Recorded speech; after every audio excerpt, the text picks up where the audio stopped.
क्या आपने कभी सोचा है कि आपकी ज़िंदगी में चल रही परेशानियां, दुख, कर्ज और रुकावटें सिर्फ एक छोटे से उपाय से ख़त्म हो सकती हैं? क्या सच में ऐसा संभव है कि एक साधारण सा दिन, बुधवार, आपकी किस्मत को पूरी तरह बदल दे? प्रिय दर्शक बंधु, आज हम आपको जो कथा सुनाने जा रहे हैं वो कोई साधारण कहानी नहीं है। ये है एक ऐसी चमत्कारी सत्य घटना जिसने एक गरीब, दुखी और निराश इंसान की जिंदगी को पल भर में बदल दिया। बहुत समय पहले की बात है।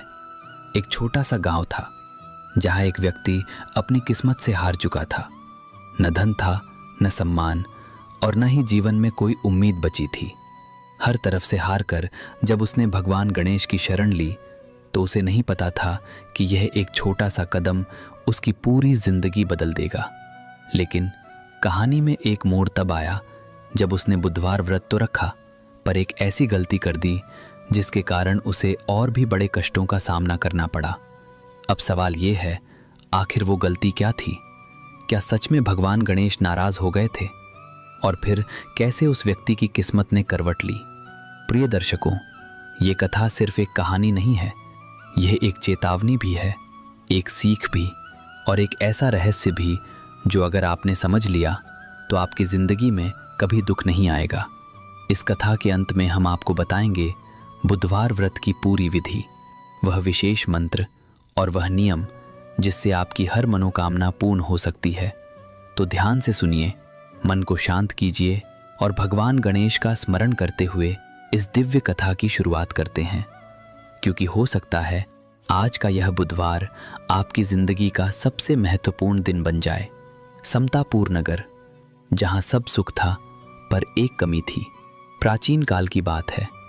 भारत की धरती पर एक सुंदर नगर था, समतापुर। ये नगर सरयू नदी के किनारे बसा था। यहाँ के लोग सुखी थे। मंदिरों के घंटे सुबह शाम बजते थे। बाजारों में रौनक थी, खेतों में हरियाली थी। बच्चे खेलते थे, बूढ़े भजन गाते थे और युवा मेहनत करते थे। पर इस नगर में एक व्यक्ति ऐसा था जो सबसे अलग था, जिसकी सोच सबसे अलग थी, जिसे अपनी बुद्धि पर इतना अभिमान था कि वह भगवान को भी चुनौती दे। उसका नाम था मधुसूदन। मधुसूदन, जिसे अपनी बुद्धि पर था घमंड। मधुसूदन युवा था, 30 वर्ष का, गोरा रंग, ऊंचा कद, तेज आंखें। उसकी दाढ़ी समरी हुई थी। वह हमेशा साफ सुथरे कपड़े पहनता था। उसके हाथ में कभी कोई पोथी नहीं होती थी, पर उसके दिमाग में हजारों युक्तियां होती थीं। वह एक बड़ा व्यापारी था। अनाज, कपड़ा, मसाले उसके गोदाम भरे रहते थे। उसकी दुकान पर दूर दूर से व्यापारी आते थे। कोई उसे मात नहीं दे सकता था। वह हर मुश्किल का हल निकाल लेता था। वह हर संकट को मोल ले लेता था। पर इसी सफलता ने उसे अंधा कर दिया था। वह कहता था, भगवान कहाँ रुकते हैं? बुद्धि है तो सब है। मेरी बुद्धि से बड़ा कोई मंत्र नहीं। मैं जो चाहूं कर सकता हूं। वह धार्मिक नियमों को नहीं मानता था। वह कहता था, यह सब पंडों का झांसा है। उसके लिए न व्रत था, न पूजा, न भगवान का भय, केवल उसकी बुद्धि और उसका व्यापार। संगीता, जो बुद्धि की देवी थी, पर बुद्धि के अहंकार की पत्नी, मधुसूदन की पत्नी का नाम था संगीता। वह बलरामपुर नगर की रहने वाली थी। जब वह बालिका थी तभी उसके माता पिता ने उसका विवाह मधुसूदन से कर दिया था। संगीता सुंदर थी, कमल जैसी आंखें, गुलाब जैसे गाल और वाणी में मधुरता।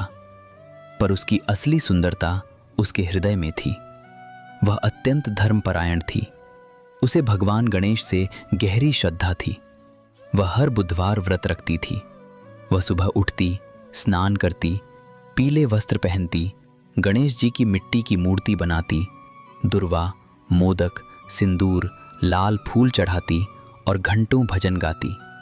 वह अक्सर मधुसूदन से कहती, प्रभु, एक दिन आप भी गणेश जी की पूजा करो। बुद्धि तो उन्हीं से मिलती है। पर मधुसूदन हंस देता, मुझे बुद्धि किसी और से नहीं चाहिए, मेरी अपनी बुद्धि ही काफ़ी है। संगीता चुप हो जाती। उसकी आंखों में आंसू आ जाते, पर वह कुछ नहीं कह पाती। वह जानती थी एक दिन यह अहंकार उसे डुबो देगा।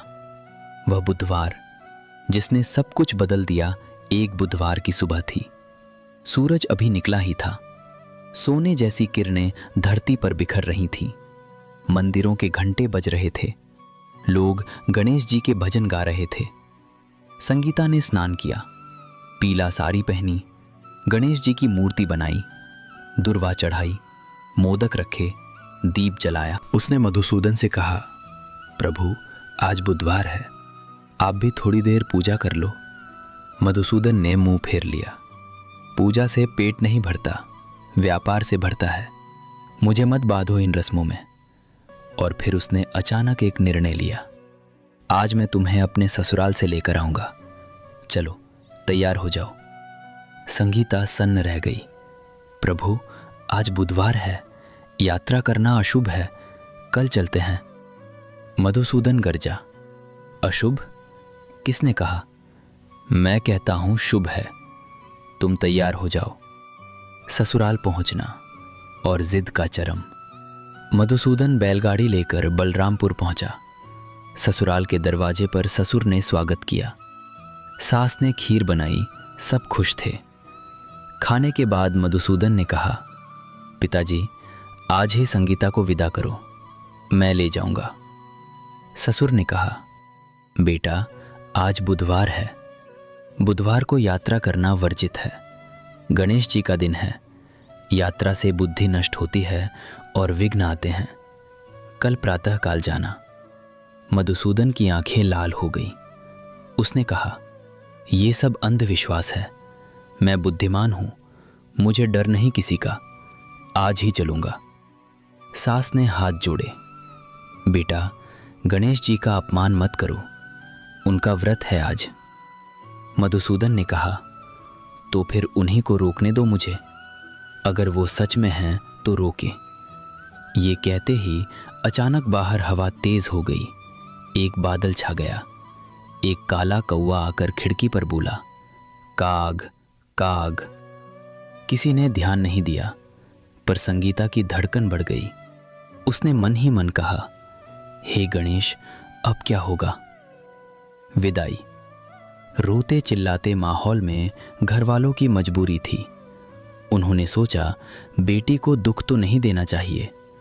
उन्होंने संगीता को विदा कर दिया।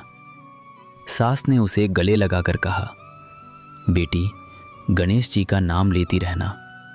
संगीता बैलगाड़ी में बैठी। उसके आंसू रुकते नहीं थे। मधुसूदन हंसता हुआ बैलों को हाँक रहा था। वो गा रहा था, बुद्धि बलवान बाकी सब बेकार। बैलगाड़ी चली। पीछे ससुराल वाले खड़े रो रहे थे। सामने घना जंगल था। सूरज धीरे धीरे बादलों में छिप रहा था। रास्ता सुनसान था। कोई आवाज नहीं थी, सिर्फ पहियों की चरचर और कभी कभी कोई चिड़िया का रोना। जंगल का अंधेरा और डर की शुरुआत। बैलगाड़ी जंगल में घुसी। पेड़ इतने घने थे कि सूरज की रोशनी भी जमीन तक नहीं पहुंच पा रही थी। चारों तरफ सन्नाटा था। सिर्फ कभी कभी कोई जानवर चिल्लाता था। संगीता कांप रही थी। उसने कहा, प्रभु मेरा मन डर रहा है, लौट चलो, ये जंगल अच्छा नहीं लगता। मधुसूदन हंसा, डर कायरों का होता है, मैं बुद्धिमान हूं, देखता हूं कौन डराता है मुझे। बस यही वो क्षण था जब भगवान का कोप शुरू हुआ, पर अभी किसी को पता नहीं था। धमाका और टूटी हुई बैलगाड़ी अचानक धम्म की इतनी तेज आवाज हुई कि चारों तरफ के पक्षी उड़ गए। बैलगाड़ी का पहिया टूट गया। बैल घबराकर उछलने लगे। गाड़ी एक तरफ झुक गई। संगीता जमीन पर गिर गई। मधुसूदन चिल्लाया, क्या हुआ, कैसे टूटा पहिया, ये तो नया था। उसने बैलों को पीटना शुरू कर दिया। हाँक रहे हो कि नहीं, चलो। बैल नहीं हिले, वे कांप रहे थे। उनकी आंखों में डर था। जानवर भी समझ गए थे कि कुछ गलत है। केवल मधुसूदन नहीं समझ रहा था। सूरज की तपन और प्यास अब दोपहर हो गई थी। सूरज सिर पर आ गया था। इतनी गर्मी थी कि जमीन जल रही थी। पानी का कोई नामो निशान नहीं था। संगीता के होंठ सूख गए थे, उसका गला सूख गया था। मधुसूदन पागलों की तरह इधर उधर भाग रहा था। पानी, पानी, कहीं पानी है? पर पानी कहीं नहीं था। सिर्फ सूखे पत्ते, सूखी डालियां और उन पर बैठे कौवे जो उसकी तरफ देख रहे थे, मानो कह रहे हों, देखते हैं अब तेरी बुद्धि कैसे काम करती है। संगीता की प्रार्थना जिसने आकाश को हिला दिया। संगीता ने अपनी आंखें बंद कर ली। उसने गणेश जी को पुकारा, उस पूरे मन से, उस पूरे हृदय से, जैसे कोई अपने पिता को पुकारता है। उसने कहा, हे गणेश, हे विघ्नहर्ता, हे बुद्धि के दाता, तुम ही हो मेरे एकमात्र आश्रय। मेरे पति ने तुम्हारा अपमान किया है, पर मैं तुम्हारी बच्ची हूं। मुझे रक्षा करो, मुझे पानी दे दो। हे बप्पा, सिर्फ तुम ही बचा सकते हो। उसकी आंखों से आंसू बह रहे थे। वो आंसू जमीन पर गिर रहे थे और जहां जहां आंसू गिर रहे थे वहां की मिट्टी गीली हो रही थी, पर पानी नहीं था। तभी अचानक आसमान में बादल छा गए, बिजली चमकी, गड़गड़ाहट हुई और फिर बूंदें गिरने लगी। संगीता ने आंखें खोली, वो रो पड़ी। बप्पा, तुमने मेरी सुन ली। मधुसूदन को संत मिलते हैं और चेतावनी। जिसने कान भी नहीं भेदा, मधुसूदन पानी की तलाश में जंगल में भटक रहा था। कुछ दूर जाने पर उसने देखा एक वट वृक्ष, विशाल, फैला हुआ, हजारों साल पुराना। उसके नीचे एक संत बैठे थे। संत का शरीर दुबला पतला था, बाल सफ़ेद थे, दाढ़ी लंबी थी, पर उनकी आंखें ऐसी चमक रही थीं मानो उनमें हजारों सूरज की रोशनी भरी हो। उनके माथे पर रुद्राक्ष था, गले में तुलसी की माला। वे ध्यान मग्न थे। मधुसूदन ने कहा, बाबा, पानी दो। संत ने आंखें खोली। उन्होंने मधुसूदन की तरफ देखा, इतनी गहरी नज़र से कि मधुसूदन की रूह कांप गई। संत ने कहा, बेटा, बुधवार है, यात्रा नहीं करनी चाहिए थी। तूने गणेश जी की अवहेलना की है। मधुसूदन ने कहा, बाबा, ये सब अंधविश्वास है, मैं बुद्धिमान हूं। संत मुस्कुराए, एक अजीब मुस्कान। बुद्धि? बुद्धि से बड़ा भगवान का भय है। तूने बुधवार की आज्ञा तोड़ी है। बुद्धदेव क्रोधित हैं। गणेश जी ने विघ्न डाला है। मधुसूदन हंसा, तो डालें, मुझे डर नहीं। संत ने आंखें बंद कर लीं। जा जा, पर याद रखना, तेरी ही परछाई तुझसे लड़ेगी और तेरी पत्नी भी नहीं पहचान पाएगी तुझे। मधुसूदन ने मुंह फेर लिया, मुंह चला गया। उसने पीछे मुड़कर नहीं देखा। और फिर वो हुआ जिसने सब कुछ बदल दिया। जब मधुसूदन बैलगाड़ी के पास लौटा तो उसने देखा वहां पहले से ही एक और मधुसूदन खड़ा था, बिल्कुल उसके जैसा। वही कपड़े, वही कद, वही आवाज, वही हंसी, वही चाल, वही बातें। दोनों एक जैसे थे, जैसे आईने में देख रहे हों। संगीता दोनों के बीच खड़ी थी। उसका मुंह खुला रह गया। वो कांप रही थी। उसकी आंखें फटी रह गईं। असली मधुसूदन चिल्लाया, तुम कौन हो? नकली मधुसूदन बोला, तुम कौन हो? मैं असली मधुसूदन हूं। दोनों में झगड़ा शुरू हो गया, धक्का मुक्की, गाली गलौज। संगीता बीच में आ गई। उसने दोनों को देखा। दोनों उसकी तरफ दौड़े। संगीता, मैं असली हूं। और संगीता, वो कुछ नहीं कह पाई। वो सच में पहचान नहीं पाई। प्रिय श्रोताओं, आपने देखा मधुसूदन का अहंकार, बुधवार की जिद, जंगल का अंधेरा, टूटी बैलगाड़ी, संत की चेतावनी और फिर दो मधुसूदन। अब सवाल है, क्या संगीता पहचान पाएगी असली पति को? क्या राजा इस रहस्य को सुलझा पाएगा? क्या मधुसूदन को जेल में डाला जाएगा? और क्या भगवान गणेश उसकी सुनेंगे? ये सब जानने के लिए आपको कहेगा भाग 2। तब तक इसी चैनल के साथ बने रहिए। हरि ओम तत्सत। जय गणेश। जहां से हमने छोड़ा था, हरि ओम तत्सत। प्रिय श्रोताओं, पिछले भाग में हमने देखा मधुसूदन ने बुधवार को यात्रा करने की जिद कर दी। उसने संत की चेतावनी को हंसी में उड़ा दिया और फिर वो हुआ जिसकी किसी ने कल्पना नहीं की थी। उसकी अपनी परछाई उसके सामने खड़ी हो गई। 2 मधुसूदन बिल्कुल एक जैसे। और संगीता, बेचारी संगीता, वो अपने ही पति को पहचान नहीं पाई। अब आगे क्या हुआ? क्या वो दोनों आपस में लड़ते रहे? क्या राजा ने फैसला सुनाया? और क्या मधुसूदन को जेल जाना पड़ा? आइए आज के इस भाग 2 में जानते हैं पूरा रहस्य। जंगल का वो भयानक माहौल, जहां सन्नाटा भी चिल्ला रहा था, वो जंगल अब और भी डरावना लग रहा था। सूरज डूब चुका था, चारों तरफ अंधेरा छाने लगा था।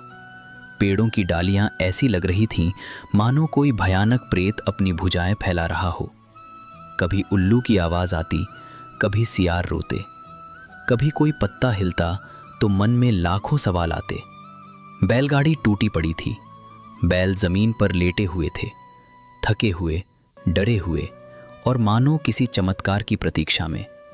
और उस टूटी बैलगाड़ी के पास 2 मधुसूदन एक दूसरे को घूर रहे थे। आंखों में आग थी, चेहरे पर गुस्सा था, दिल में दर्द था। और बीच में संगीता, जिसके पैर जमीन पर नहीं टिक रहे थे। दोनों मधुसूदनों के बीच वो संवाद जो दिल को झकझोर दे। असली मधुसूदन, जो अभी अभी संत के पास से लौटा था, चिल्लाया, तुम कौन हो? कहाँ से आए हो? मेरे कपड़े, मेरी आवाज़, मेरा चेहरा कैसे चुरा लिया? नकली मधुसूदन, जो रहस्यमयी तरीके से वहां आ खड़ा हुआ था, उतनी ही तेज आवाज में बोला, तुम कौन हो? मैं असली मधुसूदन हूं, तुम नकली हो। संगीता, इस धोखेबाज को पहचानो। असली मधुसूदन आगे बढ़ा, झूठा, मैं उसका पति हूं, मैंने उससे विवाह किया था, मैं उसे लेकर आया हूं। नहीं, मैं उसे लेकर आया हूं। तुम तो किसी संत के पास गए थे, मैं यही था। दोनों एक दूसरे की कॉलर पकड़ने लगे, धक्के देने लगे, गाली गलौज करने लगे। उनकी आवाज़ से पूरा जंगल गूंज उठा। संगीता का हृदय विदारक दृश्य। जब एक पत्नी अपने पति को पहचान न सके, संगीता दोनों के बीच खड़ी थी। उसके हाथ काँप रहे थे, उसके होंठ सूख गए थे, उसकी आंखों से आंसू निकल रहे थे, पर वो रो नहीं पा रही थी, वो चिल्ला भी नहीं पा रही थी। उसने मन ही मन गणेश जी को पुकारा, हे बप्पा, तुम विघ्न हरता हो। पर ये कौन सा विघ्न है? मेरे सामने 2 पति खड़े हैं, मैं नहीं पहचान पा रही। मुझे बताओ, कौन सच्चा है? आकाश मौन था, केवल हवा चल रही थी, पर उस हवा में भी एक कराह थी, एक दर्द था, एक चेतावनी थी। संगीता ने अपने हाथ बढ़ाए, उसने दोनों के चेहरे छुए। दोनों एक जैसे लग रहे थे, दोनों की आवाज़ एक जैसी थी, दोनों की सांसों की गर्मी एक जैसी थी। वो घुटनों के बल गिर गई। उसने ज़मीन पर माथा रख दिया और ज़ोर ज़ोर से रोने लगी। हे भगवान, मुझे मार डालो, पर ये बता दो, मेरा पति कौन है? उसकी ये पुकार ऐसी थी कि पत्थर भी पिघल जाए, पेड़ भी रो पड़े, पर उत्तर नहीं आया। सिपाही का आगमन और एक नया मोड़। तभी दूर से किसी के कदमों की आहट हुई। थम थम थम थम। एक सिपाही आ रहा था। उसके हाथ में तलवार थी, कमर में तमंचा, सिर पर पगड़ी, चेहरे पर सख्ती। वो पास आया। उसने दोनों मधुसूदनों को देखा। उसकी आंखें फटी रह गईं। उसने कहा, ये क्या, 2 एक जैसे आदमी और ये रोती हुई स्त्री? क्या बात है? दोनों मधुसूदनों ने एक साथ कहा, सिपाही जी, ये नकली है, मैं असली हूं। सिपाही ने संगीता से पूछा, बता, तेरा पति कौन है? संगीता ने आंखें उठाईं। वो दोनों की तरफ देखा। उसका मुंह खुला रह गया। उसने फिर से आंखें बंद कर ली। उसने कहा, मैं नहीं जानती, मुझे क्षमा करो, मैं अपने पति को पहचान नहीं पा रही। सिपाही हैरान रह गया। उसने कहा, यह तो कोई साधारण मामला नहीं है, चलो राजा के दरबार में चलते हैं। राज दरबार का वो दृश्य जहां सबकी सांसें थम गईं। राजा का दरबार समतापुर के बीचों बीच था। संगमरमर के खंभे थे, सोने की कलशियां थीं, सिंहासन हाथी दांत का बना था जिस पर लाखों रत्न जड़े थे।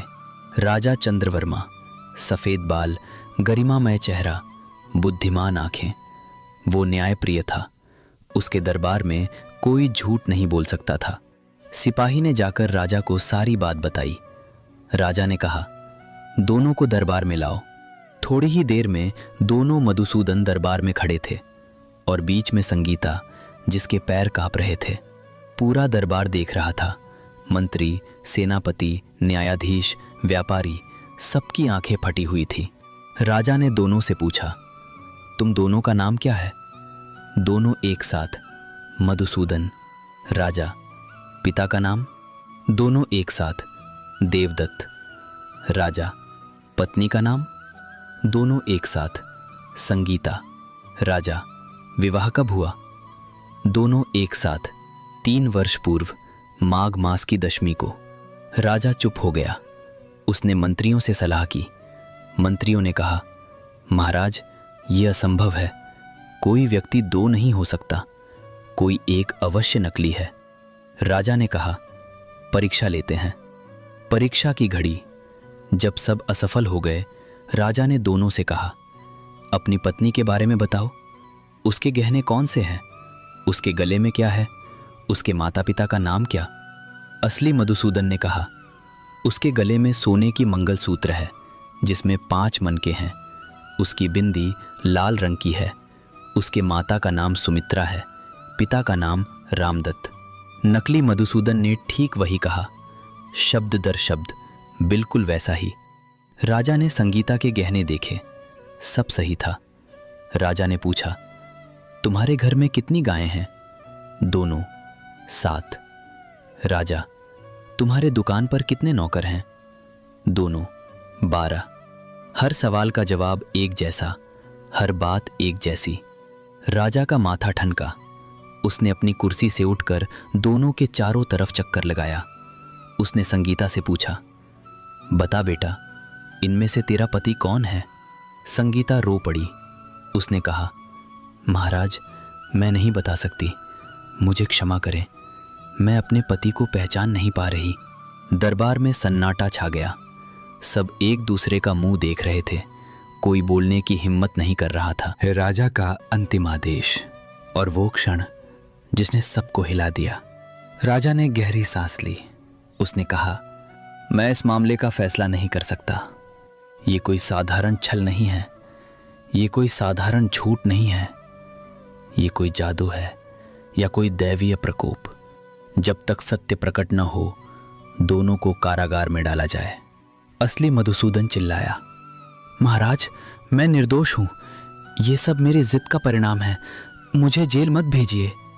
नकली मधुसूदन भी चिल्लाया, महाराज, मैं भी निर्दोष हूं, मुझ पर अत्याचार हो रहा है।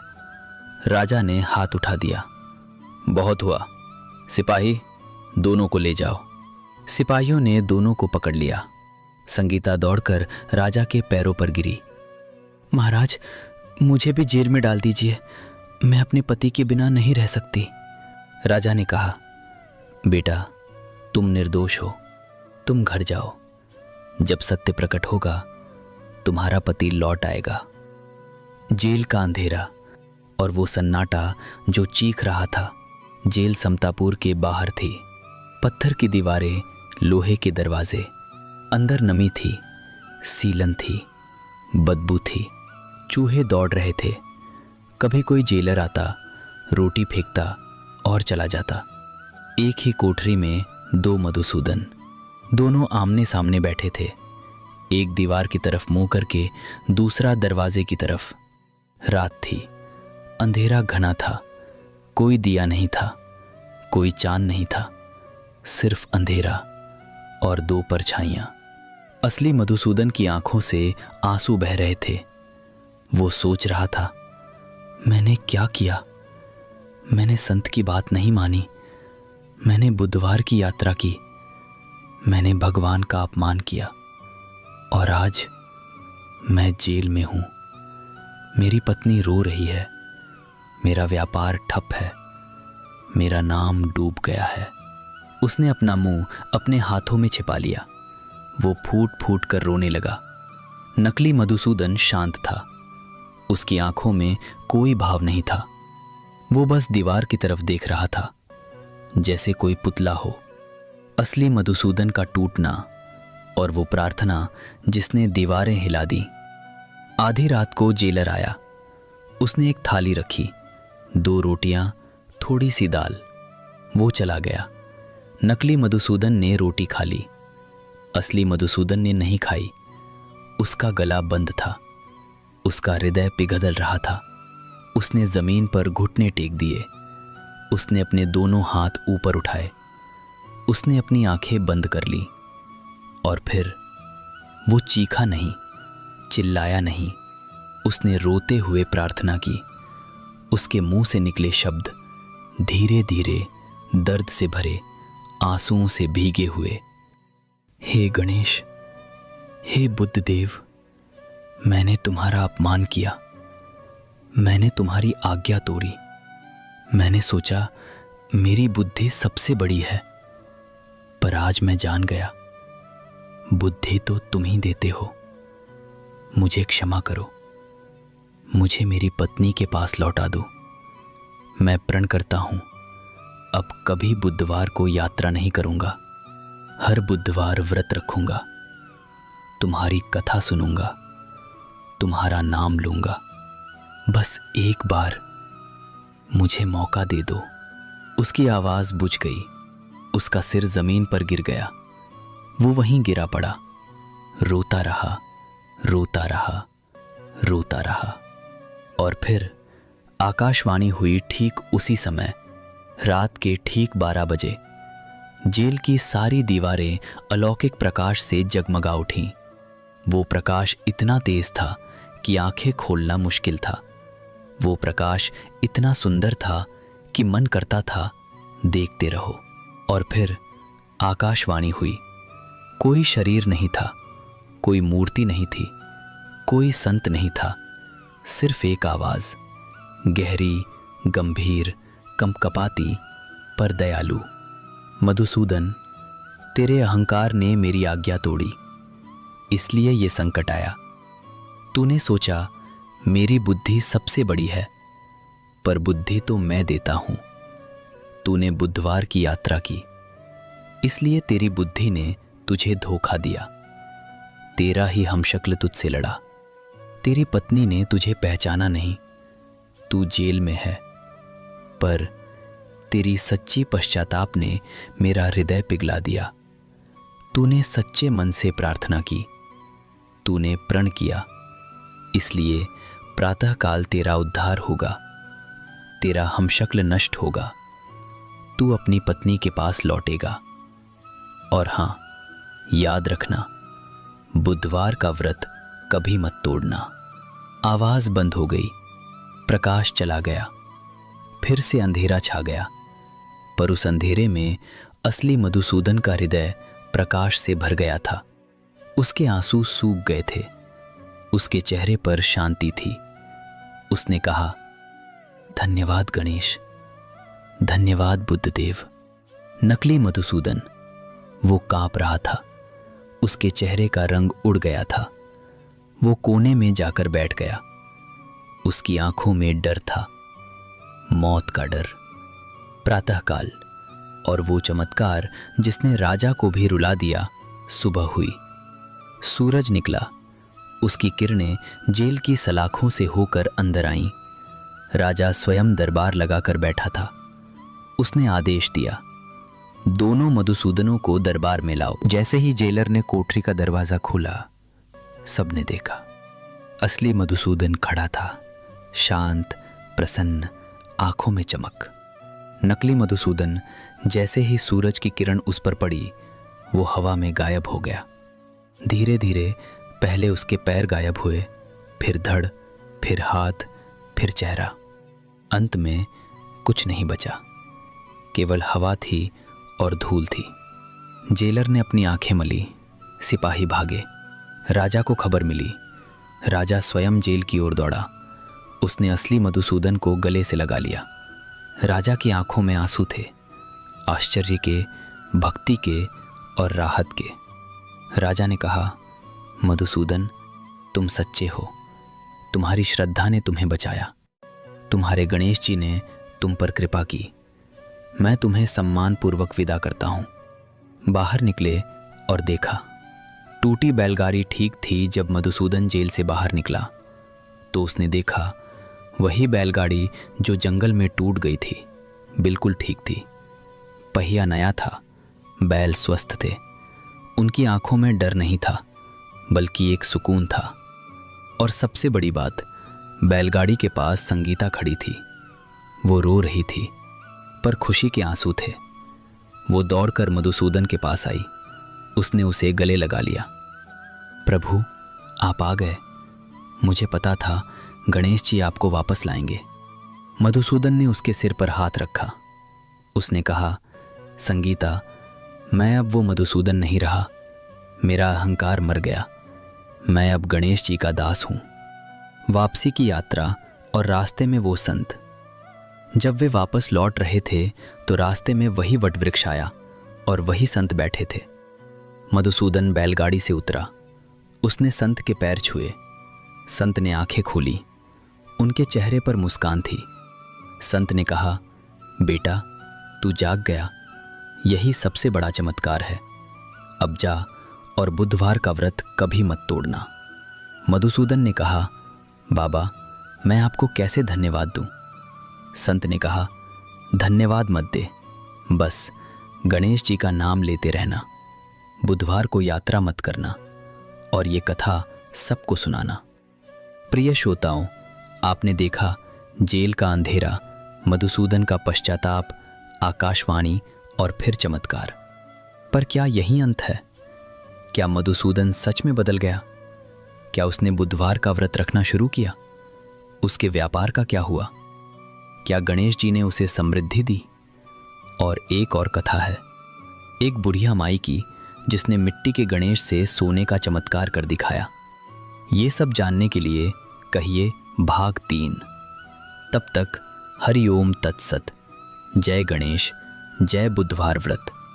समतापुर वापसी, व्रत का प्रण और वो रहस्यमयी रात जिसने सब कुछ बदल दिया। प्रारंभ जहां से हमने छोड़ा था।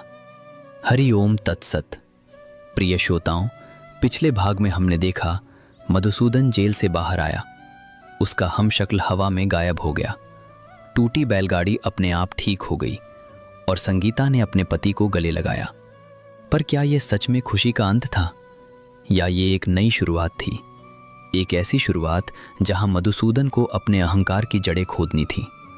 आइए आज के इस भाग 3 में जानते हैं समतापुर वापसी, व्रत का प्रण और वो रहस्यमयी रात जिसने सब कुछ बदल दिया।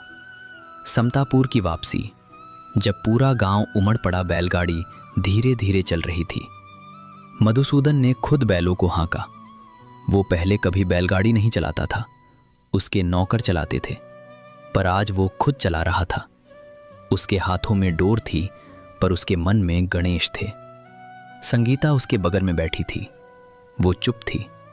उसके चेहरे पर एक अजीब सी शांति थी, जैसे कोई लंबे समय बाद तूफान से उबरा हो। वो कभी मधुसूदन की तरफ देखती, कभी आसमान की तरफ, कभी अपने हाथों की तरफ, जिनसे उसने रोज गणेश जी की मूर्ति बनाई थी। सूरज धीरे धीरे पश्चिम की ओर ढल रहा था। आसमान में केसरिया रंग छा गया था। पक्षी अपने घोंसलों की ओर लौट रहे थे। गांव की औरतें चूल्हे जला रही थीं। मंदिरों के घंटे बज रहे थे। जब बैलगाड़ी समतापुर की सीमा में घुसी तो पहले एक बच्चे ने देखा। वो दौड़ा, आ गए, मधुसूदन भैया आ गए। फिर दूसरा, तीसरा, चौथा, जैसे आग लग गई हो। पूरे गांव में खबर फैल गई, मधुसूदन लौट आया, वो जेल से छूट गया।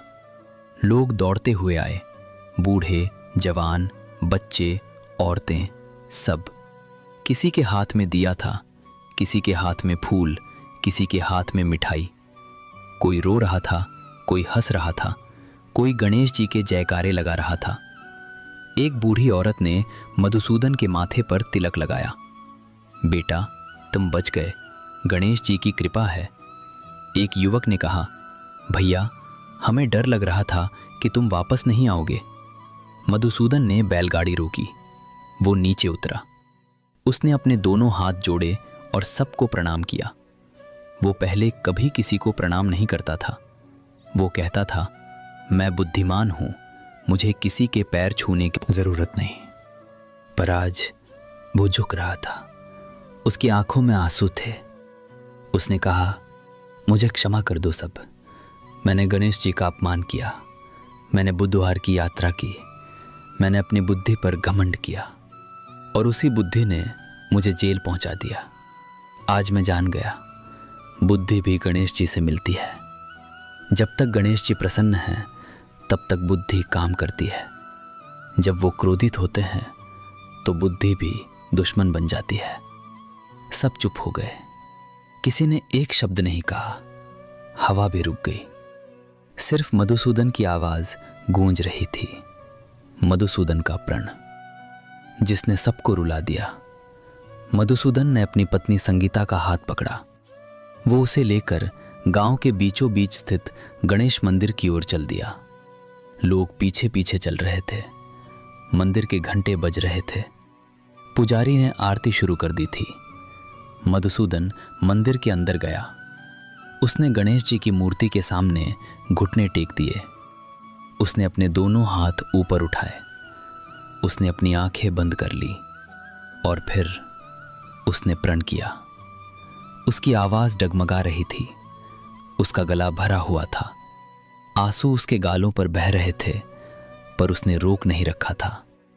वो रो रहा था, पर वो प्रण कर रहा था। हे गणेश, हे बुद्धि के दाता, हे विघ्नहर्ता, आज मैं तुम्हारे सामने प्रण करता हूं। जब तक मेरे शरीर में प्राण है, तब तक एक, मैं कभी बुधवार के दिन यात्रा नहीं करूंगा। 2, हर बुधवार मैं व्रत रखूंगा, निर्जला या फलाहार, जैसा संभव हो। 3, हर बुधवार मैं तुम्हारी इस कथा को सुनूंगा और सुनाऊंगा। 4, मैं कभी किसी की बुद्धि का अपमान नहीं करूंगा। 5, मैं अपने अहंकार को मार डालूंगा। हे गणेश, तुम साक्षी रहना। यदि मैंने ये प्रण तोड़ा तो मुझे फिर से वही संकट आए और इस बार कोई क्षमा न मिले। मंदिर में सन्नाटा छा गया। सिर्फ घंटों की आवाज थी और मधुसूदन की रुक रुक कर आती आवाज। संगीता उसके बगल में बैठी रो रही थी, पर खुशी के आंसू थे। पुजारी ने आरती की थाली उठाई। सबने गणेश जी की आरती गाई। जय गणेश, जय गणेश, जय गणेश देवा, माता जाकी पार्वती, पिता महादेवा। आरती के बाद मधुसूदन उठा। उसके चेहरे पर एक अलग ही चमक थी। वही मधुसूदन जो कल तक अहंकारी था, आज भक्त था। वही चेहरा, पर आंखों में नम्रता थी। वही हाथ, पर अब जुड़े हुए थे। घर वापसी और वो पहली रात जब सब कुछ अलग था। मधुसूदन और संगीता अपने घर लौटे। घर वैसा ही था। वही दीवारें, वही छत, वही आंगन, वही बरामदा, पर सब कुछ अलग लग रहा था। जैसे कोई पुराना घर हो जिसमें नई जान आ गई हो। संगीता ने चूल्हा जलाया। उसने खीर बनाई, गणेश जी का प्रिय भोग। उसने पहले मधुसूदन को खीर खिलाई, फिर खुद खाई। रात हुई, चांद निकला, आसमान में तारे खिले थे। संगीता ने गणेश जी की आरती की। मधुसूदन ने उसके साथ आरती की, पहली बार। फिर वे सोने गए। मधुसूदन करवट बदल रहा था। उसे नींद नहीं आ रही थी।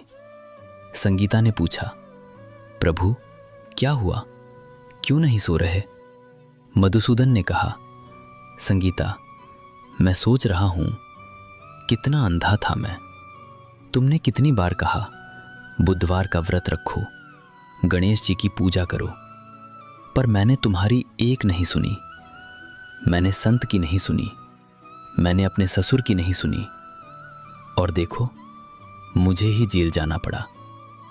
मेरा ही हमशक्ल आया, मेरी ही पत्नी मुझे पहचान नहीं पाई। संगीता ने उसका हाथ पकड़ लिया। उसने कहा, प्रभु अब वो सब बातें मत करो, अब आप बदल गए हैं। गणेश जी ने आपको मौका दिया है, अब इस मौके को सही से उपयोग करो। मधुसूदन चुप हो गया।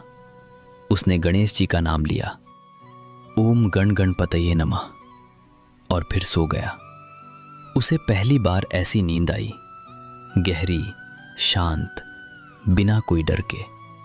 अगली सुबह, और बुधवार व्रत का पहला दिन अगली सुबह थी। सूरज अभी निकला ही था। मुर्गे बोल रहे थे, पक्षी चहचहा रहे थे, मंदिर के घंटे बज रहे थे। मधुसूदन उठा, उसने स्नान किया। उसने पीले वस्त्र पहने, जो उसने कभी नहीं पहने थे। वो हमेशा सफेद या भूरे रंग के कपड़े पहनता था, पर आज पीला, गणेश जी का प्रिय रंग। उसने अपने घर में ही गणेश जी की प्रतिमा स्थापित की। संगीता ने दुर्वा लाकर दी, मोदक बनाए, लाल फूल तोड़े, सिंदूर लाया, अक्षत, चावल लाए। मधुसूदन ने अपने हाथों से गणेश जी को दुर्वा चढ़ाई। उसने सिंदूर लगाया, उसने मोदक रखे, उसने दीप जलाया, और फिर उसने ओम गण गणपतये नमः का 108 बार जाप किया। संगीता उसे देख रही थी। उसकी आंखों में आंसू थे। वो सोच रही थी, ये वही मधुसूदन है जो कल तक कहता था, भगवान कहाँ रुकते हैं। आज वो खुद भगवान के सामने झुक रहा है। जाप के बाद मधुसूदन ने बुधवार व्रत की कथा पढ़ी। उसने खुद को पढ़ा। उसकी आवाज में एक अलग ही शक्ति थी। जब कथा समाप्त हुई तो उसने संगीता से कहा, आज से मैं हर बुधवार यही करूंगा, व्यापार में बदलाव। और वो चमत्कार जिसने सबको हैरान कर दिया। मधुसूदन का व्यापार ठप पड़ा था। 2 हफ्ते से उसकी दुकान बंद थी। नौकर भाग गए थे। गोदामों में अनाज सड़ रहा था। कर्जदार उससे पैसे मांग रहे थे। उसके ऊपर लाखों रुपए का कर्ज था। जब वो अपनी दुकान पर पहुंचा तो उसने देखा दरवाजे पर ताला था। अंदर धूल जमी थी। मकड़ियों ने जाले बना लिए थे। वो दरवाज़ा खोलकर अंदर गया। उसने अपनी कुर्सी पर बैठकर आंखें बंद कर ली। उसने मन ही मन गणेश जी से प्रार्थना की, हे गणेश, मैंने तुम्हारा अपमान किया, मुझे कर्ज में डुबो दिया, मेरा व्यापार ठप कर दिया। पर मैं शिकायत नहीं करता, क्योंकि मैं जानता हूँ ये मेरी गलती का फल है। पर अब मैं तुम्हारा भक्त हूँ। अगर तुम चाहो तो मेरा व्यापार फिर से चल सकता है, अगर नहीं चाहो तो भी मैं तुम्हारा हूँ। उसी शाम को एक अमीर व्यापारी उसकी दुकान पर आया। उसने कहा, मधुसूदन, मुझे तुम्हारे अनाज की ज़रूरत है, मैं पूरा गोदाम खरीदना चाहता हूँ। मधुसूदन ने कहा, मेरे पास अनाज तो है, पर मुझे नहीं पता वो सड़ा तो नहीं। व्यापारी गोदाम में गया। उसने अनाज देखा, बिल्कुल ताज़ा, जैसे अभी अभी खेत से आया हो। उसने सारा अनाज खरीद लिया, उससे भी ज़्यादा दाम देकर। मधुसूदन हैरान था। वो जानता था वो अनाज 2 हफ्ते पुराना था और नमी में सड़ना चाहिए था, पर वो ताज़ा था। उसने समझ लिया ये गणेश जी का चमत्कार था। उसने उसी दिन अपने सारे कर्ज चुका दिए। उसके पास अभी भी बहुत सारा धन बच गया था।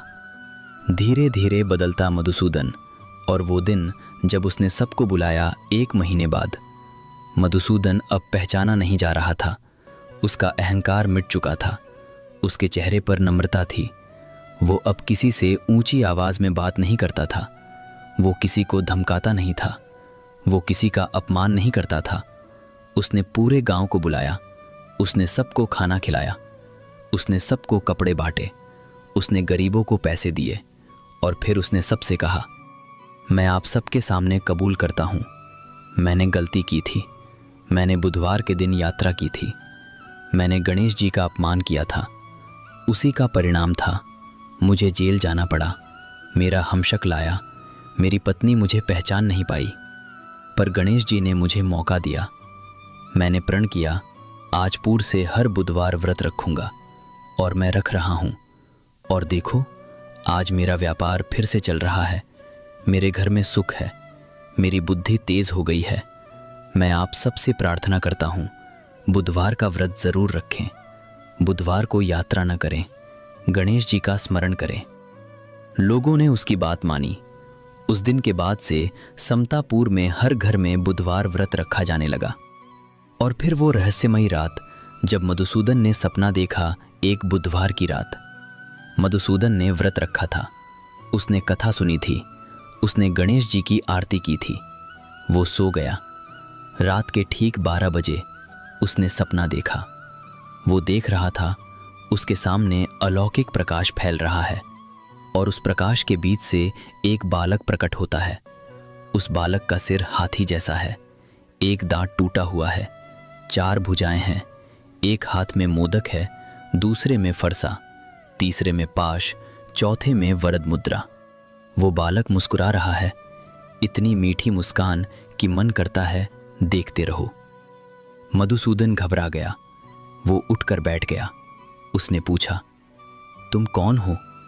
बालक ने कहा, मैं वही हूँ जिसे तूने बुधवार को नकारा। मैं वही हूँ जिसका तूने अपमान किया। मैं वही हूँ जिसने तेरा हमशक्ल भेजा। मैं वही हूँ जिसने तुझे जेल डलवाया, और मैं वही हूँ जिसने तुझे छुड़ाया। मधुसूदन के रोंगटे खड़े हो गए। उसने हाथ जोड़ लिए। हे गणेश, हे बप्पा, तुम स्वयं? बालक मुस्कुराया। हाँ, मैं गणेश हूँ। मैं बुद्ध का दाता हूँ। मैं विघ्नहर्ता हूँ। मैं बुद्धि का स्वामी हूँ।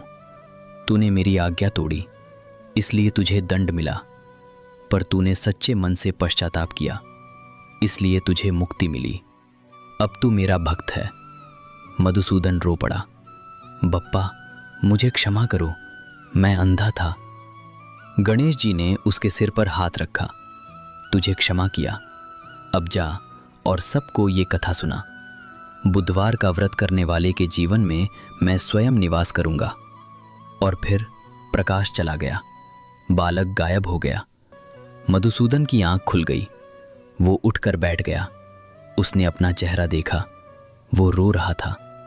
उसने संगीता को जगाया। संगीता, मैंने गणेश जी को देखा। उन्होंने मुझे दर्शन दिए। संगीता भी रो पड़ी। प्रभु, अब आप धन्य हो गए। प्रिय श्रोताओं, आपने देखा, मधुसूदन अब पूरी तरह बदल चुका है। वो हर बुधवार व्रत रखता है। उसका व्यापार फल फूल रहा है। उसके घर में सुख शांति है। और सबसे बड़ी बात, गणेश जी ने उसे स्वयं दर्शन दिए। पर क्या यही अंत है? नहीं प्रिय दर्शकों, अब हम आपको सुनाएंगे एक और कथा, एक बुढ़िया माई की कथा, जिसके पास कुछ नहीं था, सिर्फ श्रद्धा थी, जिसने मिट्टी के गणेश से सोने का चमत्कार कर दिखाया। वो कथा सुनने के लिए कहिए भाग 4। तब तक हरिओम तत्सत। जय गणेश, जय बुधवार व्रत। बुढ़िया माई और मिट्टी के गणेश, एक ऐसी श्रद्धा जिसने पत्थर को भी पिघला दिया। प्रारंभ, एक नई कथा, एक नया चमत्कार। हरिओम तत्सत। प्रिय श्रोताओं, अब तक आपने मधुसूदन की कथा सुनी, कैसे अहंकार ने उसे डुबोया और कैसे पश्चाताप ने उसे बचाया। पर आज मैं आपको एक ऐसी कथा सुनाऊंगा जो आपकी आंखों से आंसू निकाल देगी। ये कथा है एक बुढ़िया माई की, जिसके पास न धन था, न संतान, न कोई सहारा। सिर्फ एक चीज थी, अटूट श्रद्धा। और उसी श्रद्धा ने वो कर दिखाया जो राजा महाराज भी नहीं कर सकते। आइए जानते हैं बुढ़िया माई और मिट्टी के गणेश की अद्भुत कथा। मृत्तिकापुर, वो गांव जहां रहती थी एक संत श्रद्धा। भारत की धरती पर एक छोटा सा गांव था, मृत्तिकापुर। ये गांव किसी नक्शे में नहीं मिलता था। न यहाँ कोई बड़ा बाजार था, न कोई राजमहल। यहाँ छोटी छोटी झोपड़ियाँ थीं, कच्चे घर थे, फूस की छतें थीं। सुबह औरतें चक्की पीसती थीं, दोपहर में बच्चे गेंद से खेलते थे। शाम को बूढ़े तुलसी के पास बैठकर भजन गाते थे। इसी गांव के एक कोने में, जहां से पूरा गांव दिखता था, वहां एक छोटी सी झोपड़ी थी। दीवारें मिट्टी की थीं। छत पर टूटे घड़े रखे थे। दरवाजे पर आम के पत्तों का बंधनवार था और उस झोपड़ी के सामने एक छोटा सा आंगन था, जहां हर सुबह एक बुढ़िया माई मिट्टी के गणेश बनाती थी। उस बुढ़िया का नाम कोई नहीं जानता था। सब उसे माई कहकर बुलाते थे। माई का परिचय, जिसके पास कुछ नहीं था पर हृदय में सब कुछ था। माई की उम्र थी कोई 70 वर्ष। उसके बाल सफ़ेद थे, बिल्कुल बर्फ की तरह। उसका शरीर दुबला पतला था। हड्डियां उभरी हुई थी। चेहरे पर झुर्रियां थीं। चलते समय उसकी पीठ झुक जाती थी, पर उसकी आंखें, वो आंखें ऐसी चमकती थीं मानो उनमें हजारों दीपक जल रहे हों। उसके पास न कोई बेटा था न बेटी। उसका पति बरसों पहले स्वर्ग सिधार गया था। वो अकेली रहती थी। खुद खाना बनाती, खुद पानी भरती, खुद बाजार जाती, खुद कपड़े धोती। कोई उसकी मदद नहीं करता था, क्योंकि वो कभी मांगती नहीं थी। वो कहती थी, गणेश जी है मेरे बेटे, वही है मेरे पति, वही है मेरा सब कुछ, मुझे और किसी की ज़रूरत नहीं। पर उसके पास एक चीज़ थी जो दुनिया के किसी राजा के पास नहीं थी, अटूट श्रद्धा। माई की सुबह, वो दृश्य जो पत्थर को भी पिघला दे। हर सुबह जब सूरज की पहली किरण पृथ्वी पर गिरती, तब माई उगती थी। वो नदी पर जाती थी, ठंडे पानी में स्नान करती थी। फिर वो नदी के किनारे से मिट्टी लाती थी, कोमल, चिकनी, पीली मिट्टी। वो उस मिट्टी को अपने आंगन में लाती और फिर शुरू होता था उसका दिव्य कार्य। वो मिट्टी को गूंथती थी। उसकी उंगलियां बूढ़ी थी, पर वो मिट्टी पर जादू कर देती थी। वो गणेश जी की मूर्ति बनाती थी, छोटी सी, सुंदर सी, मानो गणेश जी स्वयं उतर आए हों। एक दांत, बड़ा पेट, हाथी का सिर और आंखों में वही करुणा जो हर भक्त को रुला दे। वो मूर्ति को आंगन में स्थापित करती थी। फिर वो दुर्वा चढ़ाती थी, 3 पत्तों वाली घास जो गणेश जी को अति प्रिय है। वो लाल फूल चढ़ाती थी। वो सिंदूर लगाती थी। वो धूप दीप जलाती थी और फिर वो गाने लगती थी, जय गणेश जय गणेश जय गणेश देवा, माता जाकी पार्वती पिता महादेवा। उसकी आवाज़ कर्कश थी, पर उसमें इतना दर्द था, इतना प्रेम था, इतनी श्रद्धा थी कि पत्थर भी पिघल जाए। पक्षी चुप हो जाते थे, हवा रुक जाती थी, सूरज भी ठहर जाता था, मानो वो भी ये दृश्य देख रहा हो। शाम का दृश्य, जब मूर्ति घुल जाती और माई रोती, दिन ढलता, शाम होती, सूरज डूबता और फिर माई वही करती जो वो रोज करती थी। वो मूर्ति को उठाती थी, उसे अपने हृदय से लगाती थी। उसकी आंखों से आंसू बहते थे। वो धीरे धीरे नदी की ओर चलती थी और फिर वो मूर्ति को पानी में विसर्जित कर देती थी। मूर्ति धीरे धीरे घुलती थी, पानी में मिट्टी मिल जाती थी। गणेश जी फिर से मिट्टी बन जाते थे। माई नदी के किनारे बैठ जाती थी।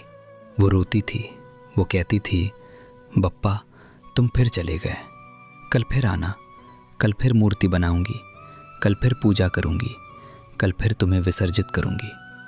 बस एक दिन ऐसा आएगा जब तुम नहीं घुलोगे, जब तुम स्थिर हो जाओगे, जब तुम हमेशा मेरे पास रहोगे। और वो उठती, पोंछती आंखें और घर लौट जाती। अगली सुबह फिर वही, नदी, मिट्टी, मूर्ति, पूजा, आंसू, विसर्जन। रोज, हर रोज, बरसों से। पड़ोसी उस पर हंसते थे। वे कहते थे, ये बुढ़िया पागल है, रोज मूर्ति बनाती है, रोज बहा देती है, इससे क्या होता है, कुछ तो समझदारी करे। पर माई को परवाह नहीं थी। वो कहती थी, मूर्ति घुलती है पर भगवान नहीं घुलते, मिट्टी बहती है पर श्रद्धा नहीं बहती। मैं गणेश जी को भूल सकती हूँ, पर वो मुझे नहीं भूल सकते। सेठ का भव्य मकान और वो मिस्त्री जिसने माई का अपमान किया, उसी गांव में एक बहुत बड़ा सेठ रहता था, सेठ धनपाल। उसके पास अपार धन था। उसके गोदाम अनाज से भरे थे। उसके घर में हीरे जवाहरात थे। उसकी पत्नी सोने के गहने पहनती थी। उसके बच्चे घोड़े पर सवारी करते थे। सेठ ने अपने लिए एक भव्य मकान बनवाने का सोचा। 3 मंजिला, संगमरमर का, सोने की कलशियों वाला और ऐसी नक्काशी कि देखने वाले की आंखें फट जाएं। उसने दूर दूर से कारीगर बुलाए। राजस्थान से संगमरमर आया, गुजरात से सुनार आए, बनारस से नक्काश करने वाले आए। मकान बनना शुरू हुआ, जोर शोर से। दिन रात काम चलता था। हथौड़े चलते थे, आरी चलती थी, मिस्त्री गाते थे। माई की झोपड़ी इसी सेठ के मकान के ठीक सामने थी। रोज वो देखती कैसे दीवारें ऊंची हो रही हैं, कैसे छत बन रही है, कैसे संगमरमर लग रहा है। एक दिन माई के मन में विचार आया, क्यों ना सेठ से कहूं मेरे लिए एक पत्थर का गणेश बनवा दे, ताकि मेरी मूर्ति न घुले, ताकि गणेश जी हमेशा मेरे पास रहें। वो उठी, उसने अपनी साड़ी ठीक की, वो सेठ के मकान की ओर चल दी। माई और सेठ के बीच वो संवाद जिसने आकाश को हिला दिया।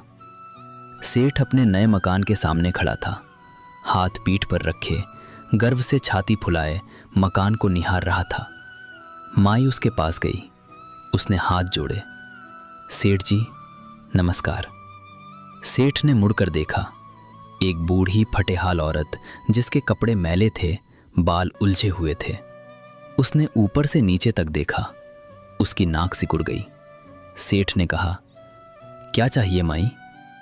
माई ने कहा, सेठ जी आप इतना बड़ा मकान बना रहे हैं, आपके पास इतने कारीगर हैं, मुझे एक पत्थर का गणेश बनवा दो, छोटा सा, बस इतना कि मैं रोज उसकी पूजा कर सकूं।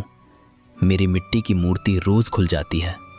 मैं चाहती हूं कि गणेश जी मेरे पास स्थिर रहें। सेठ हंसा, एक तिरस्कार भरी हंसी। उसने कहा, माई तुम्हारे लिए पत्थर का गणेश? पत्थर महंगा आता है, कारीगर को पैसे देने पड़ते हैं। तुम्हारे पास पैसे हैं? माई ने कहा, सेठ जी मेरे पास पैसे नहीं हैं, पर आपके पास तो हैं। आप मेरे लिए बनवा दो, मैं रोज आपके लिए प्रार्थना करूंगी। सेठ ने मुंह फेर लिया, अभी काम चल रहा है, बाद में आना, और वो चला गया। माई वहीं खड़ी रह गई। उसकी आंखों में आंसू थे, पर वो चुप थी। वो अपनी झोपड़ी लौट आई। माई और मिस्त्री का झगड़ा और वो श्राप जो टेढ़ी दीवार बन गया। अगले दिन माई ने सोचा, सेठ ने मना कर दिया तो क्या हुआ, कारीगरों से कहूंगी। वो मकान पर गई। वहां एक मिस्त्री काम कर रहा था, मोटा भारी गंजा सिर, चेहरे पर गुस्सा, हाथ में हथौड़ा। माई ने उससे कहा, भाई मुझे एक पत्थर का गणेश बना दो, छोटा सा। तुम्हारे पत्थर के टुकड़े पड़े हैं, उसी से बना दो। मिस्त्री ने बिना सिर उठाए कहा, हमें काम करने दे माई, हमारी मजदूरी लगती है, तुम दोगी? माई ने कहा, मेरे पास पैसे नहीं, पर गणेश जी तुम्हें 100 गुना देंगे। मिस्त्री हंसा, एक कठोर हंसी। उसने कहा, तुम्हारे गणेश जी से अच्छा है हम अपनी दीवार पूरी कर लें। जा, हमें मत बांध। माई का दिल टूट गया। उसकी आंखों से आंसू निकल पड़े, पर इस बार उसने चुप रहना नहीं चाहा। उसने क्रोध से कहा, जो उसने कभी नहीं किया था, तो जाओ अपनी दीवार बनाओ, पर याद रखना तुम्हारी दीवार टेढ़ी हो जाएगी। जब तक तुम मेरे लिए गणेश नहीं बनाओगे तब तक टेढ़ी ही रहेगी। ये कहकर वो मुड़ी और चली गई। मिस्त्री हंसा, बुढ़िया पागल हो गई है। उसने फिर से दीवार बनानी शुरू कर दी और फिर वो चमत्कार हुआ जिसने सबको हिला दिया। मिस्त्री ने दीवार बनाई, उसने डोर डाली, देखा तो दीवार टेढ़ी थी। उसने तोड़ी, फिर से बनाई, फिर टेढ़ी, फिर तोड़ी, फिर बनाई, फिर टेढ़ी। उसका पसीना निकल गया, उसके हाथ छिल गए, उसके शरीर में दर्द होने लगा, पर दीवार सीधी नहीं हो रही थी।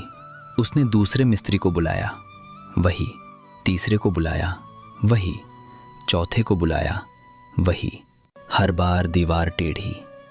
मिस्त्री घबरा गया। वो सेठजी के पास भागा। सेठ जी, कुछ जादू है, दीवार सीधी नहीं हो रही। सेठ ने कहा, जादू कैसा? तुम लोग काम नहीं कर सकते?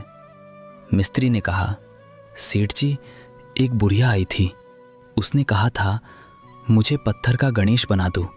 हमने मना कर दिया तो उसने कहा तुम्हारी दीवार टेढ़ी हो जाएगी, और देखो तब से दीवार सीधी नहीं हो रही। सेठ के होश उड़ गए। उसने कहा, कौन बुढ़िया, कहाँ है वो? मिस्त्री ने माई की झोपड़ी की तरफ इशारा किया। सेठ का माई के पास जाना और वो दृश्य जिसने सेठ की आंखें खोल दी। सेठ माई की झोपड़ी की ओर चल दिया। वो सोच रहा था, ये बुढ़िया कैसे मेरी दीवार टेढ़ी कर सकती है। वो झोपड़ी के पास पहुंचा। उसने देखा छोटी सी झोपड़ी, फूस की छत, टूटे घड़े और आंगन में माई बैठी थी। वो रो रही थी। उसके सामने मिट्टी की एक आधी बनी मूर्ति थी। सेठ ने कहा, माई, तुमने मेरी दीवार टेढ़ी कर दी। माई ने सिर उठाया। उसकी आंखें सूजी हुई थीं। उसने कहा, सेठ जी, मैंने कोई श्राप नहीं दिया। मैंने तो सिर्फ कहा यदि तुम मेरे गणेश नहीं बनाओगे तो तुम्हारी दीवार टेढ़ी रहेगी। ये मैं नहीं, गणेश जी कर रहे हैं। सेठ को अब यकीन हो गया। वो घबरा गया। उसने हाथ जोड़े, माई, मुझे क्षमा करो, मैं तुम्हारे लिए पत्थर का गणेश बनवा दूंगा, बस तुम मेरी दीवार सीधी कर दो। माई ने कहा, सेठ जी, पत्थर का नहीं, मुझे सोने का गणेश चाहिए। सेठ की आंखें फट गईं। सोने का? माई, सोना बहुत महंगा होता है।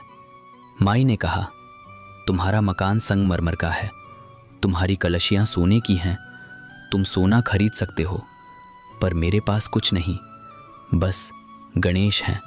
अगर तुम सच में क्षमा चाहते हो तो सोने का गणेश बनवाओ। सेठ ने गहरी सांस ली। उसने कहा, ठीक है माई, सोने का गणेश बनवाऊंगा, बस तुम दीवार सीधी कर दो। माई ने आंखें बंद कर ली। उसने गणेश जी को याद किया और फिर उसने कहा, जाओ, अब तुम्हारी दीवार सीधी है।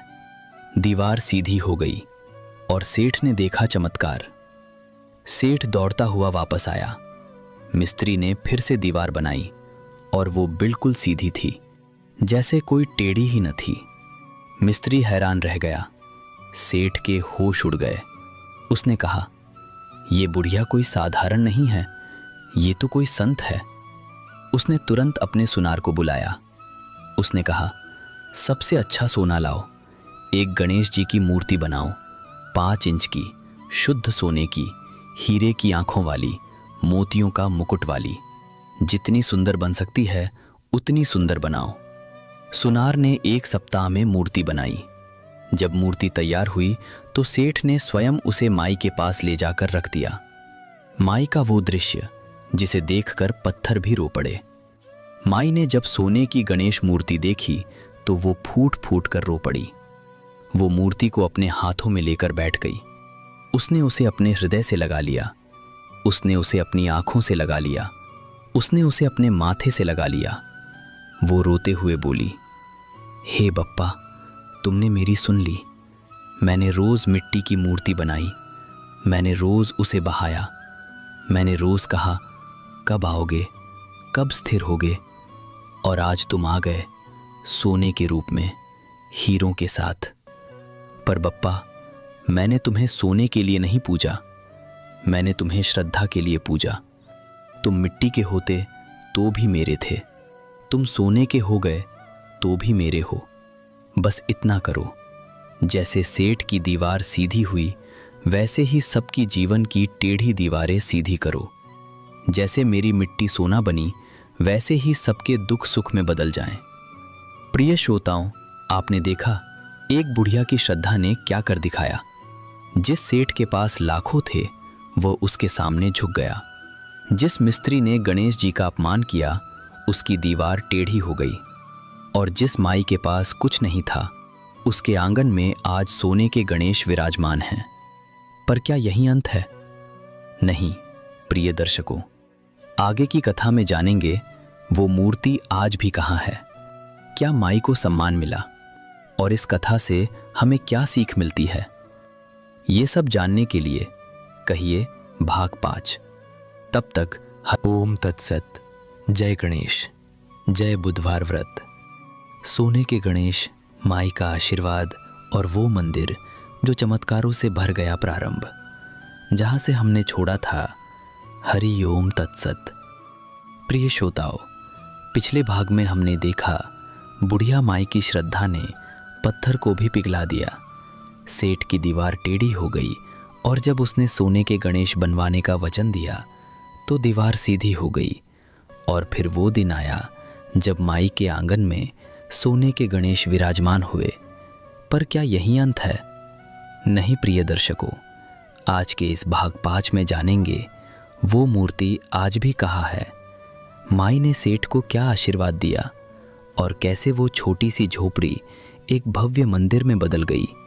आइए आगे बढ़ते हैं। माई की झोपड़ी, जहाँ अब सोने के गणेश थे, वो दिन किसी त्योहार से कम नहीं था। माई की झोपड़ी जो कभी उपेक्षित थी, जिसे लोग टकराकर चले जाते थे, आज उस झोपड़ी में सोने के गणेश विराजमान थे।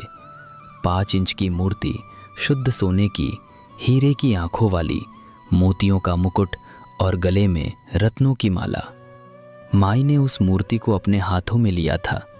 वो कांप रही थी, बुढ़ापे से नहीं, भावनाओं से। उसकी आंखों से आंसू निकल रहे थे, पर वो रो नहीं रही थी, वो हंस रही थी, रोते हुए हंस रही थी।